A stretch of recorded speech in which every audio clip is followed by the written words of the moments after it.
यहाँ पे आप देखिएगा कि लिखा हुआ है कि मनीष कश्यप घोषणा पत्र। मनीष कश्यप अभी घोषणा पत्र जारी किए हुए और मैं थंबनेल में लगाया हुआ कि मैं इस पार्टी से आ रहा हूं। कौन बोले हैं? तो मनीष कश्यप जी अभी अभी एक इंटरव्यू में बोले हैं। क्या बोले हैं और घोषणा पत्र में क्या जारी करने जा रहे हैं, किसके लिए दोस्तों? तो युवाओं के लिए क्या करेंगे, लड़कियों के लिए क्या करेंगे? हालांकि बोल रहे हैं कि मैं लिख कर दे रहा हूं कि जो लिखूंगा वह करूंगा, सिर्फ आपका साथ होना चाहिए, तब जाकर के बिहार का विकास संभव है दोस्तों। तो इन्होंने क्या क्या बोले हैं वह सब इसमें हम देखेंगे। पहला बात कि क्यों बना रहा हूं मैं वीडियो, तो देखिए अभी अभी यहाँ पे आपको पता होना चाहिए कि चुनाव का अब डेट जारी हो गया है और मैं बता दूं कि 7 चरणों में होगा लोकसभा चुनाव। 4 जून को आएगा रिजल्ट। 4 जून को प्रधानमंत्री कौन बनेंगे और बिहार में कौन कौन सा डेट का चुनाव है वह भी देखेंगे। मनीष कश्यप भी इस लोकसभा चुनाव में शामिल होंगे, मैं खुद नहीं, मनीष कश्यप खुद बोल रहे हैं दोस्तों। मैं बता दूं कि मनीष कश्यप अपने घोषणा पत्र में क्या क्या बोल रहे हैं वह हम लोग थोड़ा समझेंगे और ध्यान से सुनिएगा ये क्या बोले हैं दोस्तों। पहला बात, बवाल नहीं विकास की बात होगी, धोखा नहीं विश्वास की बात। अब बवाल नहीं विकास का बात होगा दोस्तों, लेकिन क्या क्या विकास होगा उसको हम समझ होगी। 1 लाख युवाओं को रोजगार दूंगा अपने संसदीय क्षेत्र तो सब नेता लोग बोलते हैं स्टाम्प पेपर पे लिख के दूंगा। अगर नहीं दे पाया तो अगली बार आयोग घोषित हो जाऊंगा स्टाम्प पेपर पे लिख के। है हिम्मत तो कोई नेता लिख के दे कि हम अपने, हमने बोला था ना कि हम बोले थे 40 लाख लोगों को रोजगार जो है हम दे सकते हैं। जिस पद पे तेजस्वी यादव जी थे उस पद पे अगर हम रहते तो एक संसद अगर 1 लाख युवाओं को रोजगार देगा तो 40 संसदीय क्षेत्र में कितना लाख रोजगार होता है? कितना होता है? 40 लाख हुआ कि नहीं?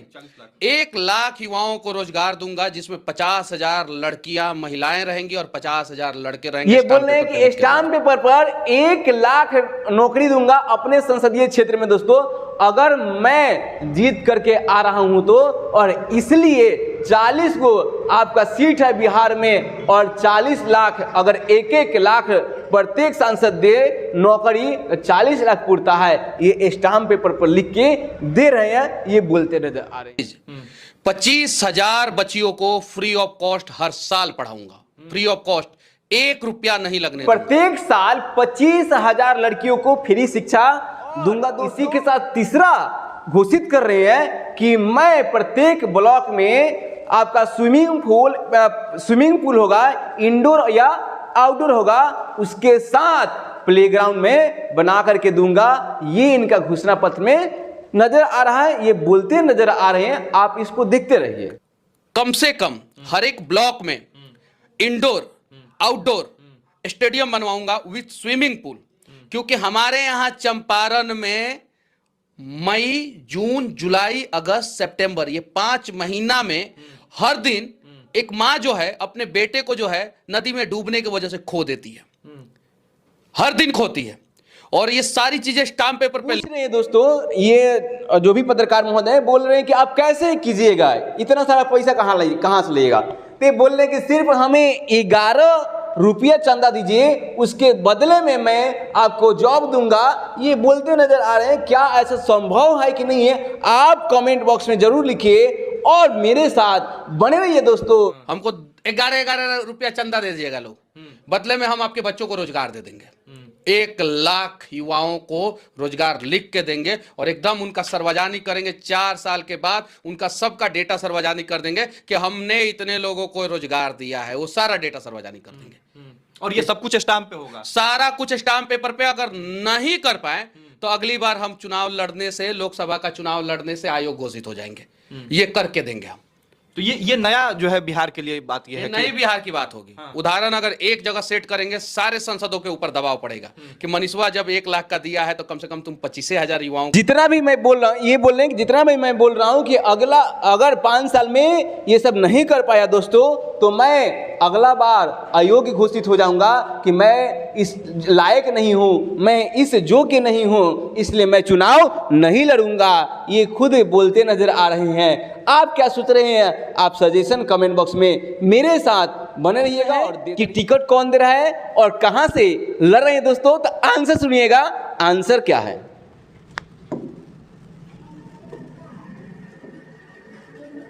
कहीं से जनता चुनाव ने टिकट दे दिया है, जनता आशीर्वाद भी दे, जनता वाले निर्दलीय भी लड़ सकते अरे जब देखिए, जब जनता आपको हिम्मत और हौसला दे, सहारा दे और वो बोले कि चुनाव लड़ो, तो आप चुनाव जीतने के बाद जनता के लिए काम करें।